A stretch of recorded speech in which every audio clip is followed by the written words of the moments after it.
Prinsipyo sa buhay, number 22. Ang paglakad sa Espiritu ay ang pagsunod sa mga unang pag-uudyok ng Espiritu. Magandang araw po sa bawat isa. Kanino ka humihingi ng pang-araw-araw na patnubay kung paanong mabuhay o kung anong pasya ang gagawin? Sinasabi ng banal na kasulatan na ang tanging gabay na karapat dapat pagtiwalaan ay ang banal na Espiritu.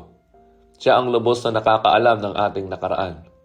Mula sa sandali ng ating pagkapanganak hanggang sa kasalukuyan. At siya rin ang kakaalam ng ating hinaharap. Mula sa araw na ito hanggang sa kawalang hanggan. Alam niya ang plano at layunin ng Diyos para sa atin ngayon at sa bawat araw ng ating buhay. Alam din niya kung ano ang mabuti at matuwid para sa atin. Paulit-ulit na tinukoy ni Jesus ang Espiritu bilang ang Espiritu ng katotohanan. Pansinin ang sinabi niya tungkol sa gawain ng banal na Espiritu sa iyong buhay. Papatnubayan niya kayo sa buong katotohanan. John 16:13. Ang Espiritu ng katotohanan ay tulad ng isang panloob na kompas sa ating buhay. Laging itinuturo tayo tungo sa kung ano ang gagawin, sasabihin, o maging katulad ni Jesus sa anumang sandali. Nais ng Diyos na ipaalam sa iyo ang kanyang kalooban. Gusto niyang malaman mo kung ano ang dapat gawin at kung kailan ito gagawin.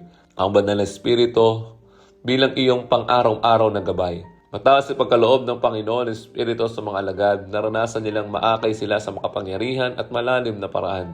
Ang mga pinuno ng unang iglesia ay umasa ang banal na Espiritu para sa ganitong uri ng tiyak at personal na paggabay. At ganun din ang ating gawin.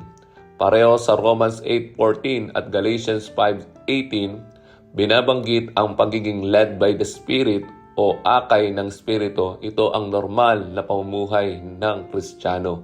Maaari mong itanong, may mga kondisyon ba para sa gabay ng banal na Espiritu sa ating buhay? Mayroon. Una, kailangan tayong manatiling nakapailalim at nakayuko sa Espiritu. Dapat tayong magsabi ng oo kapag inuudyokan niya tayong gumawa ng isang hakbang o magsalita ng isang salita. Kailangan sumang-ayon ang ating isipan sa kanyang desisyon, direksyon, at pagkatapos ay aktwal tayong sumunod sa pamamagitan ng paggawa o pagkasabi ng itinawag niya sa atin.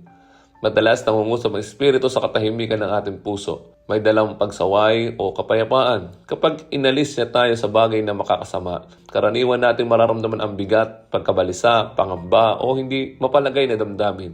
Kapag inakay naman niya tayo sa makakabuti, nadarama natin ang malalim na kapayapaan, pananabik sa gawain ng Diyos at kagalakan sa puso.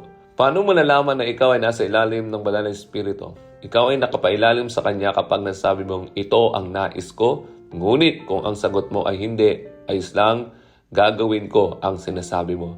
Ikalawa, dapat tayong maniwala at sumunod sa Kanyang patnubay. Mas marinig natin ang tinig ng Espiritu kung tayo tunay na nakikinig at naghihintay sa Kanyang pagsasalita.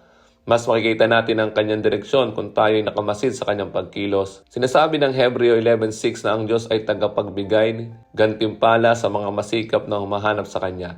Dapat tayong maging masigasig sa paghiling ng kanyang patnubay. Hinihingi ito, inaasahan, binabantayan, tinatanggap at pinaniniwalaan. Ang banal na Espiritu ay dumating upang ihayag sa atin ang katotohanan. Sa kanyang lubos na kaalaman, ibinibigay niya sa atin ang kailangan upang mamuhay ng masunurin at tapat. Pagtiwalaan mo siya na akayin ka ngayon at magpakailanman.